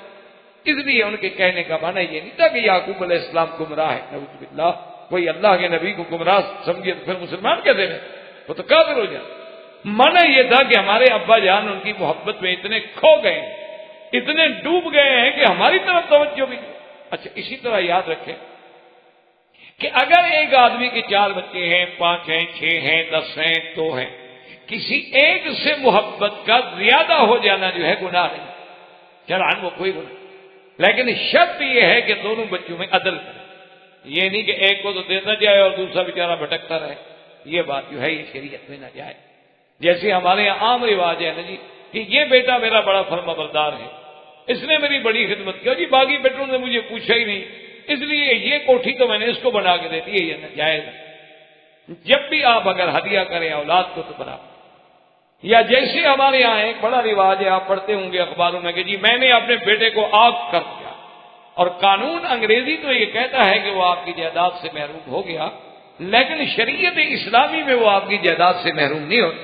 آپ چاہے کتنا آگ کرتے رہیں وہ آپ کی جائیداد کا وارث ہے، اور آپ کے مرنے کے بعد وہ جائیداد کا حقدار ہے، اسے دنیا کی کوئی طاقت آپ کی جائیداد سے محروم نہیں کر سکتی، وہ آپ کے نطفے سے پیدا ہوا ہے، آپ کے گھر میں پیدا ہوا ہے، اور یہ تو اللہ کا فیصلہ ہے کہ اللہ نے اس کو آپ کا بیٹا بنا دیا، باقی یہ ہماری قسمت کہ اولاد فرما بردار ہوں ہمارے لیے قرۃ عین بن جائیں، یا اولاد نافرمان ہوں اور ہمارے لیے عذاب اور وبال بن جائیں، یہ تو علیحدہ بات، لیکن ان کے حقوق میں والد جو ہے وہ زیادتی نہیں کرتا، جہاں تک محبت کا تعلق ہے وہ آپ کے بس میں ہے، جیسے کہ حضور پاک صلی اللہ علیہ وسلم اللہ تبارک و تعالیٰ کے آگے درخواست کرتے تھے کہ یا اللہ انی املک فی انی عادل فی ما املک، کہ یا اللہ اپنی بیویوں کے بارے میں میں عدل کرتا ہوں، انصاف کرتا ہوں، لیکن جو میرے ہاتھ میں ہے کہ وقت برابر دیتا ہوں، ٹائم برابر دیتا ہوں، خرچہ برابر دیتا ہوں، ملنے ملانے میں برابر ہونے کی کوشش کرتا ہوں، لیکن کیف اعدل فی ما لا املک، لیکن میں اس چیز میں کیسے عدل کر سکتا ہوں جو میرے قبضے میں بھی نہیں، دل تو میرے قبضے میں نہیں ہے، کسی بیوی سے زیادہ محبت ہو کسی سے کم ہو تو میں کیا کروں؟ اس لیے علماء نے لکھا ہے کہ اگر کسی اولاد سے بندے کو زیادہ محبت ہے تو یہ کوئی جرم نہیں، یہ اللہ کے ہاتھ میں ہے کہ دل میں کسی کی محبت زیادہ ڈالتی، جیسے کہ حضرت یوسف علیہ السلام اور بنیامین کی محبت جو تھی وہ اللہ تبارک و تعالی نے زیادہ دل میں ڈالی۔ اب جناب بھائیوں نے مشورہ کیا اور کسی سے تحاسد پیدا ہوا، اب انہوں نے مشورہ کیا کہ اقتلوا یوسف وطرہ ارضا یخل لکم وجہ ابیکم وتکونوا من بعدہ قوما صالحین۔ انہوں نے کہا ایسا کرو قتل کر دیتے ہیں یوسف، بالکل ختم، جب رہے گا نہیں بات کیا کرے گا، 2 دن 4 دن غم کرے گا، رو رو کے بیٹھ جائے، آخر آدمی کو صبر آئی جائے۔ اچھا بات یہ ہے کہ جب یوسف وہ نہیں ہوگا سامنے تو پھر ہماری طرف خود بخود ہی رجوع کرے گا نا، دیکھو نا جب اچھا چلا جائے تو برے کی طرف ہی آدمی کہاں جائے، 2 بیٹے ہیں بندے کے، ایک اچھا ہے خدمت گزار ہے، ایک نالائق ہے، اگر خدا نہ خواستہ اچھا چلا جائے تو آخر کیا کرے، کہے گا یار اب تو تم ہی بچے ہو نا، اب تو میرا سہارا تم ہی رہ گئے ہو، اب میری لکڑی تو تم ہو بھائی، اب تو میرا ہاتھ تم نے ہی پکڑنا ہے، تو اس لیے پھر خود بخود یعقوب علیہ السلام ہماری طرف بچے۔ اور باقی یہ رہی بات کہ ہم قتل کر دیں اور اتنا بڑا جرم کریں تو بعد میں توبہ کر لیں گے، ویسی بات ہی پر اچھے بن جائیں، ٹھیک ہو جائیں، جب ہمیں ان کی محبت مل جائے گی تو ہم بھی پھر ٹھیک ٹھاک ہو جائیں گے۔ اصل وجہ کیا ہوتی ہے کہ شیطان جب جرم کراتا ہے تو یہی باتیں دماغ میں ڈالتا ہے کہ ابھی تم کر لو، دروازہ کھلا ہے، توبہ کا دروازہ مفتوح ہے، اور التائب من الذنب کمن لا ذنب لہ، توبہ کرنے والے کا گناہ اللہ مٹا دے، چھوڑو یار 4 دن ہیں جوانی کے، کھا لو پی لو، اور جب بوڑھے ہو جاؤ گے ٹانگیں جواب دے دیں گی، توبہ کر کے حرم میں جا کے بیٹھ جانا صفے اول میں ماشاءاللہ، پھر تو ماشاءاللہ جو ہے اسی دن یہ ایک تو ہوتا ہے، یعنی آپ کل مہربانی کر کے کسی بھی نماز میں صبح میں مغرب میں عشاء میں حرم میں آ جائیں اور امام کے پیچھے جو صفے اول ہے اس کو آپ دیکھنا شروع کریں، انشاءاللہ آپ کو 90% وہ لوگ ملیں گے جو ریٹائر، کوئی جوان انشاءاللہ آپ کو نہیں، اللہ کی صبح کی نماز میں آ جائیں، یعنی یقین کریں کہ اگر مکے کے صرف ثانویہ کے طالب علم حرم میں آ جائیں تو حرم بھر جائے، متوسطہ کے بھی نہیں، صرف جتنے بچے ثانویہ میں پڑھتے ہیں یا ان کا اگر وہ ہر نماز میں حرم میں آئے نا، خدا کی قسم پورا حرم بھر، اور مہذب لوگوں کا، پڑھے لکھے بچوں کا جن کو تعلیم بھی ہے، حرم کا پتہ بھی ہے، آداب بھی ہے، لیکن جناب اب آپ دیکھیں انشاءاللہ وہ لوگ بیٹھے ہوتے ہیں صفے اول میں جن سے محکمہ تنگ آ گیا، اس نے نکال دیا، گھر والے بھی تنگ آ گئے کہ دادا جان ہر وقت عذاب بنے ہوئے ہیں، کھانس کھانس کے ہماری نیند خراب کی ہوئی ہے، وہ بھی 4 بجے کے بجائے 2:30 بجے گھڑی لگا دیتے ہیں، بجان تہجد کا وقت ہو گیا ہے، اور حرم شریف میں پڑھو تو سبحان اللہ کتنا بڑا ثواب ہوگا. کہیں گے دفعہ ہوا, پھر 9 بجے سے پہلے تو نہیں آتا نا واپس, اس وقت تک تو ہم آرام کر کے سو لیں. تو یہ جب عالم ہو جائے, کہنے کہ فکر نہ کرو, اگر ہم قتل کا جرم بھی کر بیٹھے اور یوسف علیہ السلام کو قتل بھی کر دیا, کہ وہ تو کون من بعد ہی قوم صالحین, کوئی ایسی بات نہیں, بعد میں ہم بھی ٹھیک ہو جائیں گے, بس فکر کی بات. اب جب یہ مشورہ ہونے لگا اور نعوذ باللہ یعنی وہ آخری حد تک آ گئے, اقدام قتل تک, معمولی بات تو نہیں قتل کر دیں. قال قائل منهم لا تقتلوا يوسف والقوه في غيابة الجب يلتقطه بعض السيارة إن كنتم فاعلين. ان بھائیوں میں سے ایک نے کہا کہ کیا کر رہے ہیں, کچھ عقل کرو. بعض علماء نے لکھا ہے کہ وہ یہودا تھا, لیکن قرآن نے نام نہیں لیا. قرآن پاک نے اخوہ یوسف کا نام ذکر نہیں فرمایا, اور یہ قرآن میں سنت اللہ ہے, اللہ پاک نام سے بات نہیں کرتا. اذ اول فتیۃ الی الکہف, بس وہ چند نوجوان جنہوں نے کہف میں غار میں پناہ لی تھی, کیا نام تھا اللہ عالم. وَأَوْحَيْنَا إِلَىٰ أُمِّ مُوسَىٰ, ام موسیٰ کا نام کیا تھا کوئی پتہ نہیں, قرآن نام سے بحث نہیں کرتا. قالت لأختہ قصیہ, اخت کا نام کیا تھا کوئی پتہ نہیں. شعیب کی بیٹی کا نام کیا تھا کوئی پتہ نہیں. اس لیے کہ نام کی کیا ضرورت ہے, اصل تو کام سے, نام یاد رکھنے سے کیا ہو جائے گا. تو بہرحال کتب سابقہ میں, بائبل میں بھی یہ آتا ہے, تلمود میں بھی یہ موجود ہے کہ اس کا نام یہودا تھا. اس نے اپنے بھائیوں سے کہا کہ خیال کرو یار, کیوں اتنی حد تک گزرتے ہو کہ بھائی کو قتل کرو, یہ بات نہ کرو. مقصد تو تمہارا یوسف علیہ السلام سے جان چھڑانا ہے, تو ایسے کرتے ہیں کہ کسی دور جا کے کسی جنگل کے کنویں میں, غیر آباد کنویں میں ڈال دیتے ہیں. چلو یا تو کنویں میں جب ڈالیں گے, غیر آباد کنواں ہے, اندر سانپ ہوں گے, پتہ نہیں بلائیں ہوں گی, وہی یوسف کو کھا جائیں گے اور یوسف ختم ہو جائیں گے. کم از کم ہم اپنے ہاتھ سے تو قتل نہ کریں, اپنے ہاتھ سے مارنا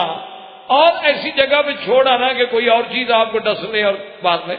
یا اگر یوسف علیہ السلام وہاں بچ اور کسی جانور نے نہ ڈس, آپ اگر بچ گئے تو پھر یہ بات ہوگی کہ کوئی نہ کوئی قافلہ گزرے گا, کوئی نہ کوئی گزرنے والے گزریں گے, اندر وہ روئیں گے, چیخیں گے, آواز سنیں گے, تو وہ نکال لیں گے. اگر وہ بھی نکال کے لے گئے تو ہمارے تو کام ہو گیا نا. اگر تم کرنا چاہتے ہو تو اس نے کہا کہ خدا کے لیے یہ فکر کرو کہ قتل کرنے والی بات کو چھوڑو, قتل کرنے میں ہمیں کیا فائدہ. اور دوسرا یہ ہے کہ قتل جو ہے وہ چھپا نہیں رہے گا, ایک نہ ایک دن تو ظاہر ہوگا. اس لیے بہتر یہ ہے کہ القوہ فی غیابۃ الجب, اور اسی کو وہ لکھا ہے ان لوگوں نے کہ یہ شمال سکم میں ایک جگہ تھی جس کا نام تھا دوتن. یہ بائبل میں جو اس جگہ کا نام آیا ہے کہ شمال سکم میں یہ جگہ تھی اور اس کا نام تھا دوتن, جہاں وہ کنواں تھا. اور وہ قافلہ جو ہے وہ شرق اردن سے مصر کی طرف جا رہا تھا, جو اس کنویں پہ وہ قافلہ گزرا. یہ چیزیں جو ہیں کتب سابقہ میں جیسے بائبل ہے یا اور اسرائیلی روایات کی کتب ہیں یا روایات کعب احبار ہیں, اور روایتوں میں یہ چیزیں ہمیں ملتی ہیں کہ ان بھائیوں نے یہ مشورہ کیا اور آخر میں اسی بات پہ اتفاق کر دیا کہ چلو بھی قتل ہم نہیں کرتے ہیں, لیکن آپ کو کسی جگہ چھوڑ دیتے ہیں. اللہ تعالی عالم و علمہ اتم. برادران اسلام, واجب الاحترام بزرگوں, دوستوں, بھائیوں, عزیز نوجوانوں, قصص الانبیاء علیہم الصلوات والتسلیم کے سلسلے میں ہم سیدنا یوسف علیہ السلام کے قصہ مبارک کا مطالعہ اور مذاکرہ کر رہے ہیں. جیسا کہ آپ نے سابقہ دروس میں الحمدللہ سنا ہے, یہ قصہ مبارک جو ہے ایک عجیب قصہ ہے جس کو خود قرآن احسن القصص کہتا ہے.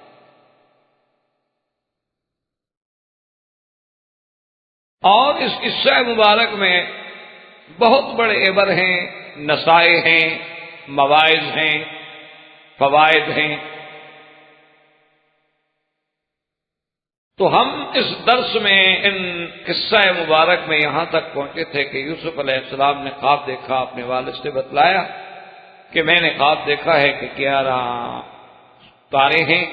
اور سورج اور چاند جو ہیں وہ مجھے سجدہ کریں، اور اس پہ ہم نے خواب کے اقسام اور خواب کی تعبیر ساری مباحث الحمدللہ ہم سابقہ درس میں پڑھ چکے۔ اور حضرت یعقوب علیہ السلام نے اپنے بیٹے سے نصیحت کی کہ بیٹا کسی دوسرے بھائی کو، کسی کو اس خواب کا ذکر نہیں کرنا، کیونکہ یعقوب علیہ السلام بھی اللہ کے پیغمبر تھے، نبی تھے۔ وہ سمجھ گئے کہ اس خواب میں کوئی بہت بڑا اشارہ ہے کہ یوسف علیہ السلام کو اللہ تبارک و تعالیٰ کسی عظمت، کسی رفعت، کسی مقام پہ پہنچانا چاہتے ہیں، اور یہ خدا کی قدرت ہے کہ جب بھائیوں میں سے کسی ایک بھائی کو عزت ملے تو فطری بات ہے کہ پھر دوسرے بھائیوں کو تو حسد ہوتا ہے۔ اس لیے حضرت یعقوب علیہ السلام نے ان کو اس خواب کے ذکر کرنے سے منع کیا،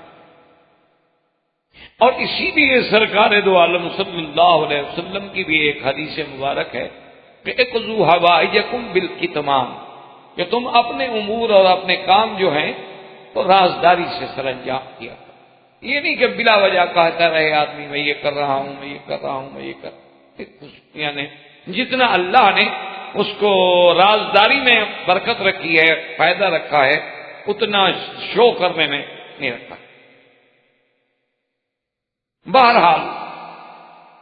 یوسف علیہ السلام کے اس خواب کے بارے میں بعض علماء کہتے ہیں کہ ان کے بھائیوں کو بھی پتہ چل۔ اب مفسرین نے اس کی 2 وجوہات لکھی ہیں۔ بعض مفسرین تو یہ فرماتے ہیں کہ یوسف علیہ السلام اپنے والد کو ذکر کرنے سے پہلے اپنے بھائیوں کو بھی بتا چکے، اب اگر والد نے منع کیا تو روک نہیں سکتے تھے، رکنے کا کوئی فائدہ نہیں، قصہ تو بتا چکے۔ اور بعض علماء کرام یہ فرماتے ہیں کہ یوسف علیہ السلام نے تو نہیں بتلایا، انہوں نے تو اپنے بھائی حضرت بنیامین کو بتلایا تھا جو ان کے شقیق تھے ایک ماں سے، باقی اولاد جو ہے حضرت یعقوب علیہ السلام کی وہ دوسری بین سے، تو بنیامین نے کہیں بھائیوں کو ذکر کر دیا۔ اب اس خواب کے بعد ان کے دلوں میں مزید عصبیت اور حسد جو تھا وہ بڑھ۔ اب انہوں نے پروگرام بنایا، انہوں نے اکٹھے بیٹھ کے مشورہ کیا آپس میں سب بھائیوں نے، انہوں نے کہا کہ دیکھو بھی یہ بات بڑی عجیب ہے کہ بھئی یعقوب علیہ السلام کی شفقت اور محبت جو ہے وہ صرف یوسف علیہ السلام کی طرف ہے، اور ہم 10 بھائی ہیں، 11 بھائی ہیں، ہماری طرف محبت نہیں، اور یہ بات جو ہے ہمارے لیے ناقابل برداشت، یہ ہم کیسے برداشت کر سکتے کہ ہم 10 بھائی 11 بھائی ایک طرف اور یوسف علیہ السلام ایک طرف اور وہ زیادہ محبوب ہو۔ اس قالوا لیوسف اخو احب الیہ الی ابینا منا، حالانکہ ونحن عصبہ، ہم تو ایک جماعت ہیں، قوت ہیں، ہم 10 ہیں۔ تو عقل کا تقاضا تو یہ ہے کہ آدمی ان سے پیار کرے جن کے پاس طاقت ہے، قوت ہے۔ ہم 10 جوان آدمی ہیں باپ کے کام آنے، یوسف علیہ السلام بھی چھوٹے ہیں، بنیامین بھی چھوٹے ہیں، ان کے مقابلے پہ 2 کو ترجیح دینا اور 10 کے ساتھ وہ پیار نہ کرنا۔ ان ابانا لفی ضلال مبین، ہمارا باپ جو ہے صریح غلطی۔ اس لیے یاد رکھیں کہ دلال کا معنی ہمیشہ یہ نہیں کیا جاتا کہ گمراہ ہے، نعوذ باللہ، اگر اپنے باپ کو وہ گمراہ سمجھیں، اور یعقوب علیہ السلام اللہ کے نبی ہیں، پھر تو وہ کافر ہو گئے، پھر تو وہ مسلمان بھی نہیں رہتے۔ اللہ کے نبی کو گمراہ کہنے والا، یہ اللہ کے نبی کی شان میں توہین کرنے والا بندہ جو ہے وہ تو مسلمان نہیں رہتا۔ اسی لیے امت کا اس پر اتفاق ہے کہ اگر کوئی شخص اللہ کے نبی کی شان میں کوتاہی کرے، اللہ کے نبی کی شان میں کوئی ایسی گستاخی کرے یا گستاخانہ لفظ اپنی زبان سے نکالے، وہ تو زندگی ہے، اس کی سزا موت ہے۔ یہ آج کل آپ نے دیکھا ہے کہ بہت بڑا پورے عالم میں اس قانون کے بارے میں، توحید رسالت کے قانون کے بارے میں پوری دنیا میں شور مچایا جاتا ہے کفر کی طرف سے کہ یہ حقوق انسانیت کے خلاف ہے اور یہ حقوق انسانیت کے خلاف ہے۔ ہر آدمی کی حریت ہے، آزادی ہے، ہر آدمی کو یہ حق حاصل ہے کہ وہ کیا سوچتا ہے، کیا کہتا ہے، کیا پڑھتا ہے، اس پر نہیں پابندی لگائی جا سکتی۔ یہ تو مسلمان بڑے بنیاد پرست ہیں اور انتہا پرست ہیں، اور ان کے ہاں تو بس اللہ کے نبی کی توہین تو سزائے موت میں کہی، کیا بات۔ حالانکہ اصولی طور پر تو یہ ہے کہ کیونکہ ان کو اسلام سے دشمنی ہے، اسلام کی دشمنی میں وہ اتنے اندھے ہو جاتے ہیں کہ حقیقت کو بھی نہیں پڑھتے۔ آدمی جب کسی کے تعصب میں آ جائے نا، وہ اس کو پھر آدمی اچھا نہیں لگتا۔ ان کو اسلام سے کچھ اتنا وہ الرجک ہیں، اور ان کو پتا ہے کہ اگر دنیا میں کبھی کسی نے ہم سے مقابلہ کیا یا ہمارے سامنے آیا یا ہم پر غالب آئے تو یہی دین اسلام۔ ورنہ پہلی بات تو یہ رکھیں کہ توہین رسالت میں صرف حضور پاک کی ذات مبارک نہیں، بلکہ اگر کوئی حضرت عیسیٰ علیہ السلام کی بھی توہین کرے تو وہی سزا ہے، حضرت موسیٰ علیہ السلام کی توہین کرے تو وہی سزا ہے۔ توہین رسالت کسی رسول کے بارے میں بھی توہین کرے، یہ نہیں کہ صرف حضور صلی اللہ علیہ وسلم کے بارے میں۔ ایک بات تو یہ اپنے ذہن میں، اور دوسری بات یہ ہے کہ کون سا دنیا میں ایسا ملک ہے، ایسا دستور ہے کہ جو اپنے آئین سے باغی ہو یا اپنے بادشاہ سے باغی ہو یا اپنے اس ملک کی مقتدرہ قوت سے باغی ہو اور اس کی سزا موت نہیں رکھی گئی؟ کون سا دنیا میں قانون؟ کوئی ایک مجھے دستور بتا دے۔ ہر ملک میں باغی کی سزا موت ہے، اور یہ تو پھر صرف ملک کا باغی نہیں، یہ تو ہمارے دین کا باغی ہے۔ اور اسی لیے ایک فلسفے کو سمجھیں کہ اسلام لانے کے لیے جبر نہیں کیا جاتا کہ آپ کسی کو جبر کریں کہ جی آپ کلمہ پڑھیں، غلط۔ آپ ہندو کو جبر نہیں کریں گے، آپ سکھ کو جبر نہیں کریں گے، یہود و نصارہ کو جبر نہیں کریں گے۔ آپ ان کو اسلام کی حقانیت، اسلام کے دلائل، اسلام کی آیات، اسلام کے براہین، اسلام کے محاسن ان کے سامنے رکھیں گے۔ اگر ان کا دل قبول کرتا ہے اہلاً وسہلاً، اگر نہیں کرتا لا اکراہ فی الدین، کوئی جبر نہیں۔ لیکن جب کوئی آدمی اسلام کو قبول کر لے، آپ دیکھیں نا جی کہ آپ نے اگر آئین کی وفاداری کا حلف اٹھا لیا ہے، پھر اگر آپ اس حلف کی مخالفت کرتے ہیں تو اب آپ باغی ٹھہرتے ہیں۔ لیکن اگر آپ نے حلف نہیں اٹھایا، آپ نے اس کو تسلیم ہی نہیں کیا، آپ نے تو کلمہ پڑھا ہی نہیں، تو آپ کوئی جبر نہیں کرتا۔ کبھی بھی اسلام نے جبر نہیں کیا، ورنہ جہاں جہاں مسلمانوں کی صدیوں تک حکومتیں رہی ہیں، اگر جبر کی بات ہوتی تو پھر تو غیر مسلم کوئی ایک بھی نہ ہوتا۔ حالانکہ اسلام کے خلاف ہر حکومت نے جبر کیا ہے، زمانہ روم سے لے کر، فارس سے لے کر، کیسر و کسرا سے لے کر آج تک جتنی کافر قوتیں ہیں، سب سے بڑا ظلم جو ہے وہ مسلمانوں پہ کرے۔ آج دیکھ رہے ہیں آپ ان کو جو کچھ شیشان میں ہو رہا ہے اس پہ انسانی حقوق یاد نہیں آتے۔ کوسووا میں کیا ہوا، انسانی حقوق کی کوئی بات نہیں۔ لبنان میں کیا ہوا، انسانی حقوق نہیں مجروح ہوتے۔ کشمیر میں کیا ہوا، انسانی حقوق نہیں مجروح ہوتے۔ یعنی اب ان کے اپنے وہاں کے چیف منسٹر کہہ رہے ہیں کہ یہاں ظلم ہو رہا ہے، یہاں یہ ہو رہا ہے، اس کے باوجود بھی کچھ، اس لیے ان کی باتوں میں آنے کی ضرورت نہیں ہے۔ تو ایک قاعدہ ہے، ایک مسلمہ اصول ہے کہ جو آدمی اللہ کے نبی کی توہین کرے، نعوذ آپ کی شان اقدس میں کوئی گستاخی کرے، اس کی سزا موت ہے۔ تو انہوں نے جو کہا کہ ان ابانا لفی ضلال مبین، تو کافر ہو گئے، زندیق بن گئے۔ اس لیے علماء نے فرمایا کہ ہمیشہ یاد رکھیں کہ ہر جگہ ایک لفظ کا معنی ایک نہیں ہوتا، اس کے سیاق و سباق کو دیکھنا پڑتا۔ معنی یہ تھا کہ دیکھو جی کہ نحن عصبہ، ایک طرف ہم 10 ہیں، ایک طرف 2 ہیں، ہم جوان ہیں، وہ چھوٹے بچے ہیں، ان کو ہم پر ترجیح دینا غلطی ہے، کھلی ہوئی ہے۔ اس لیے انہوں نے کہا ان ابانا لفی ضلال مبین، ہمارے ابا تو بالکل کھلی ہوئی واضح غلطی میں پڑے ہوئے ہیں کہ ایک ادنا آدمی کو بھی سمجھ آتا۔ تو اس کا بھائی حل کیا کریں اس غلطی کا؟ انہوں نے کہا اس کا حل یہ ہے کہ ابا تو مانتے نہیں، اب ایسا کرتے ہیں کہ اقتلوا یوسف علیہ السلام کو قتل، یا پھر یوسف علیہ السلام کو دور کسی جگہ تاکہ واپس نہ آ سکے۔ تو جب یوسف علیہ السلام کا وجود ہی نہیں ہوگا تو لازمی بات ہے کہ اب والد مجبور ہو کہ ہم سے ہی محبت کرے گا، اور کس سے کرے؟ اگر ایک آدمی کے پاس مثلا 4 بچے ہیں، ایک انتہائی فرما بردار ہے، لیکن خدا رحمت کرے موت آ گئی تو بیچارہ کیا کرے گا؟ ان 3 کی طرف ہی خود بخود لوٹے گا۔ اور کہنے لگے کہ گو یہ ہماری غلطی تو ہوگی، لیکن ایک تو ہم اپنے بھائی یوسف کے قتل کرنے کے بعد باپ کی محبت حاصل کر لیں گے اور ہم بھی اچھے لوگ ہو جائیں کہ ہم سے اللہ کا نبی محبت کرتا۔ اور بعض علماء نے کہا، کہنے لگے کوئی یہ غلطی ہے لیکن ہم پھر توبہ کر کے ٹھیک ہو جائیں۔ اب قرآن کہتے ہیں کہ قال قائل منهم لا تقتلوا يوسف وَأَلْقُوهُ فِي غَيَابَةِ الْجُبِّ يَلْتَقِطْهُ بَعْضُ السَّيَّارَةِ إِن كُنتُمْ فَاعِلِينَ۔ اللہ فرماتی ہے کہ ان میں سے ایک کہنے والے نے، قرآن نام نہیں لیتا، اصولی بات یاد رکھے کہ قرآن پاک جو ہے وہ ناموں سے تعلق نہیں رکھتا کہ نام بیان کرتا ہے، مقصد تو کام سے ہے، مقصد تو ہمیں اس سبق سے ہے جو یوسف علیہ السلام کے سبق میں ہمیں مل رہا ہے کہ دیکھیں کہ بھائی جو ہیں وہ اپنے بھائی کو بربنائے حسد قتل کرنے کے لیے تیار،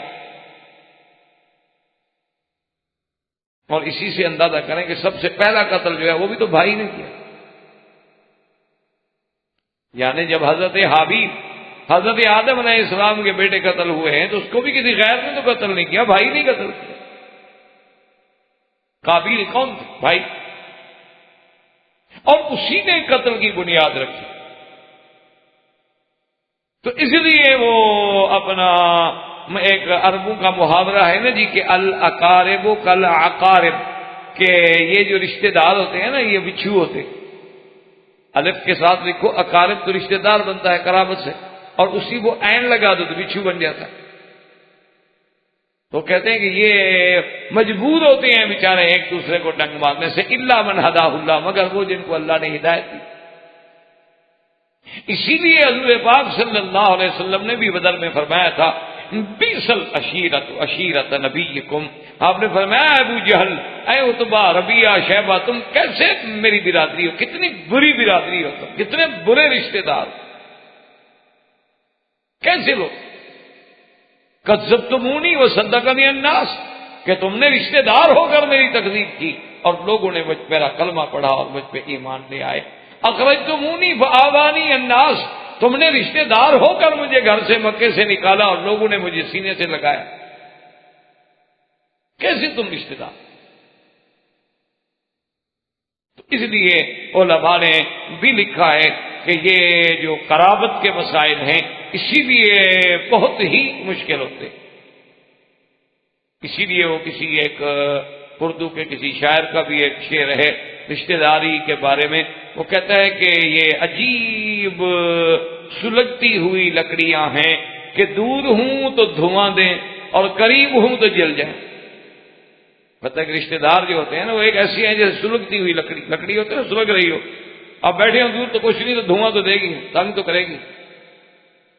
اور اگر قریب آ گئی آگ کے تو جل گئی، کہ دور ہوں تو دھواں دیں اور قریب ہوں تو جل جائیں۔ تو یہ ایک قدرتی بات ہے کہ جب بھی نعوذ باللہ ثم نعوذ باللہ یعنی سازش قتل، اور وہ بھی یعنی آدم کا بیٹا بھی تو نبی کا بیٹا ہے، اور یوسف علیہ السلام بھی نبی کا بیٹا ہے اور خود نبی ہے، لیکن سازش کرنے والے کون ہیں؟ بھائی۔ اسی لیے شورش کاشمیری جو ایک بہت بڑے اپنے وقت کا خطیب، ادیب، شاعر، بڑا عجیب آدمی تھا، گزرے ہیں، تو بہرحال وہ کافی عرصے سے اختلاف کے بعد بھٹو صاحب سے ان کی سلو ہوئی،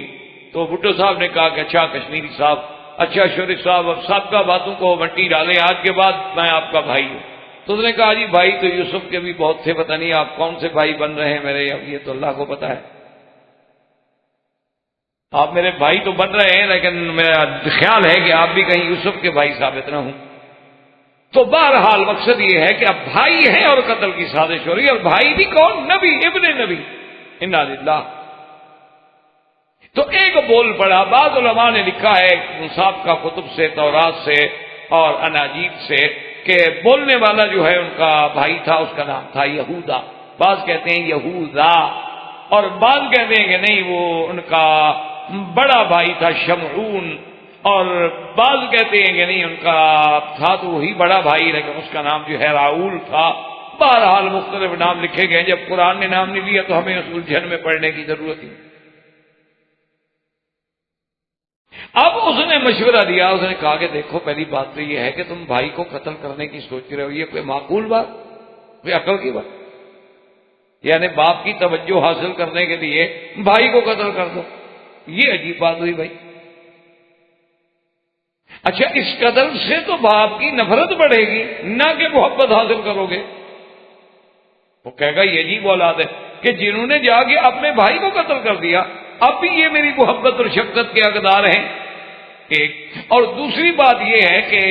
قتل کرنے کے لیے اگر تم بس ضد ہو نا تو پھر میرے کہنا مان لو کہ بلا وجہ کسی کے خون سے اپنے ہاتھ نہ رنگو، کیونکہ خون جو ہے نا وہ کبھی ضائع نہیں جاتا، اور خون ایک نہ ایک دن ضرور اپنے اثرات جو ہے وہ ظاہر کرتا، وہ ابھی ضائع نہیں کرتا کبھی۔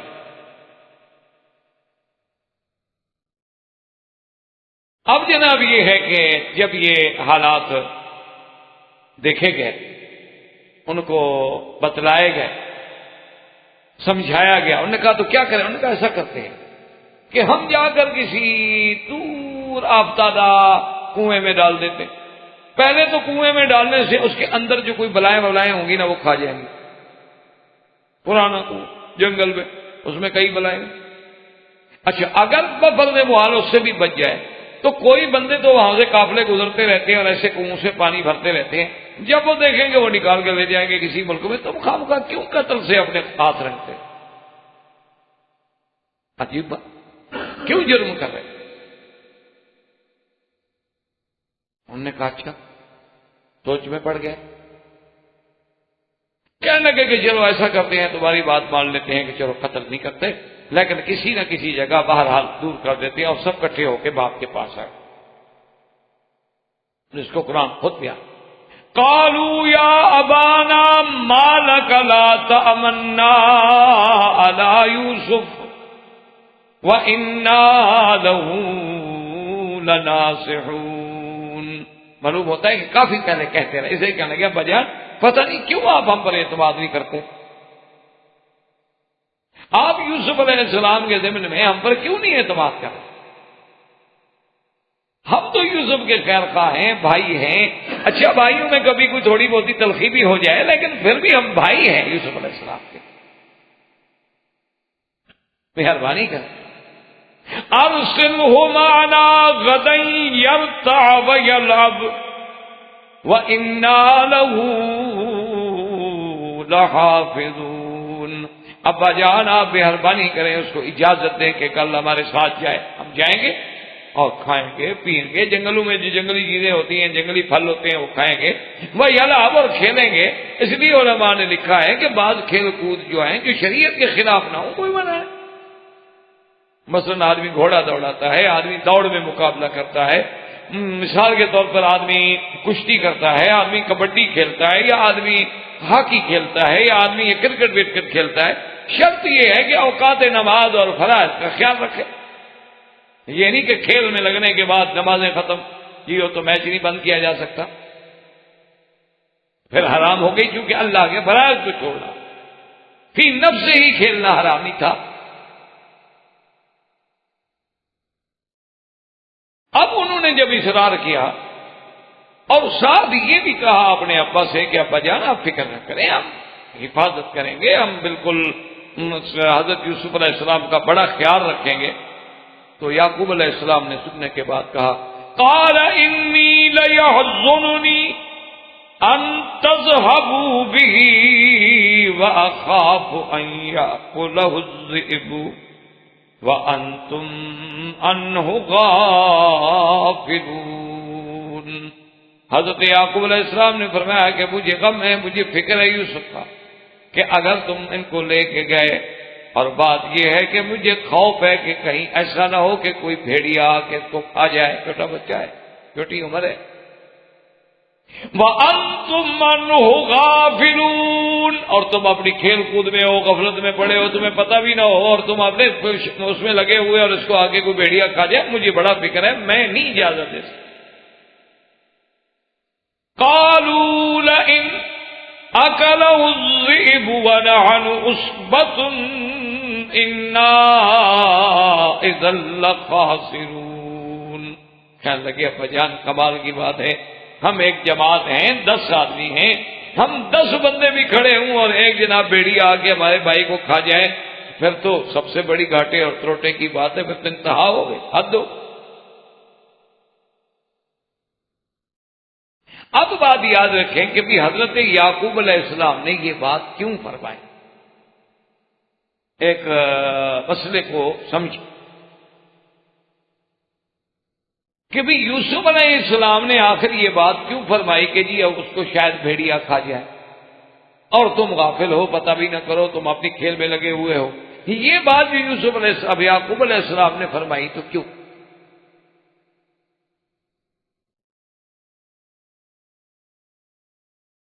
اور مشکل یہ ہوتی ہے، یاد رکھیں کہ ہر باطل فرقہ جو ہے نا جی، وہ اللہ کے قرآن کے حروف کے معانی میں یا الفاظ مبارک میں اپنے پسند کی تحریف کر دیتے ہیں، اپنی طریقے سے اس کے معنی کو ڈھال دیتے ہیں اور اسی سے اپنے مطلب کی بات کو نکالتے ہیں۔ جیسے کسی نے کہا نا کہ خود تو بدلتے نہیں، قرآن کو بدل دیتے، چاہیے تو یہ تھا کہ جو قرآن کا حکم ہے ہم اپنے آپ کو بدل دیں، لیکن وہ خود تو نہیں بدلتے، لیکن اللہ کے قرآن کو بدل دیتے ہیں۔ تو اب بعض ہمارے لوگوں نے یہاں سے ایک عجیب بات نکالی، ان کا دیکھو جی اللہ کے نبی عالم الغیب ہوتے ہیں، ان کے پاس علم غیب ہوتا ہے، یعقوب علیہ السلام جانتے تھے کہ یہ بھیڑیے والا قصہ بنائیں گے، اسی لیے تو پہلے کہہ رہے ہیں، تب بھی کر رہے ہیں کہ کیا کرو گے لینا کل حسین اگر اس کو بگیاڑ کھا گیا، اس لیے کہ وہ عالم الغیب تھے، یعنی وہ اپنے مطلب کی ایک بات نکال۔ حالانکہ یہ نہ سوچا کہ بھی اگر وہ عالم الغیب ہیں تو جب یہ بھی پتا ہے کہ میرے بیٹے بھیڑیے والا قصہ بنائیں گے تو جہاں کنویں میں تھے تو پھر بھی تو علم ہوتا آپ کو کہ حضرت فلاں کنویں میں ڈالے گئے ہیں، وہاں تو 3 راتیں گزاری ہیں کنویں میں حضرت یوسف علیہ السلام نے، وہاں سے جا کے نکال لیتے، وہ علم آخر کیوں نہیں ہوا؟ اور علم ہونے کے باوجود بھی اگر باپ اپنے بیٹے کی اور مظلوم بیٹے کی مدد نہ کرے تو کیا پھر وہ قیامت میں تو الٹا نعوذ باللہ قابل مواخذہ ہے۔ اچھا پھر یہ کہیں کہ بیٹوں سے اولاد سے تو اولاد تو جب شرمندہ ہو جاتی ہے، اولاد تو اس کا قتل ثابت کر رہی ہے، اور یوسف زندہ ہوتے اور باپ جا کھڑے ہو جاتے کہ یہ دیکھو جی یوسف صاحب زندہ بیٹھے ہیں، کیسے کہتے ہو قتل ہو گئے؟ تو مجرم کے تو پاؤں نہیں ہوتے، مجرم تو زمین پہ کھڑا نہیں ہو سکتا۔ اس لیے ہمیشہ یاد رکھیں کہ یہاں علم غیب کا مسئلہ نہیں، اس کی 2 وجوہات مفسرین کرام نے لکھی ہیں۔ ایک وجوہات تو یہ لکھی ہے کہ اس علاقے میں بے حد بھگیا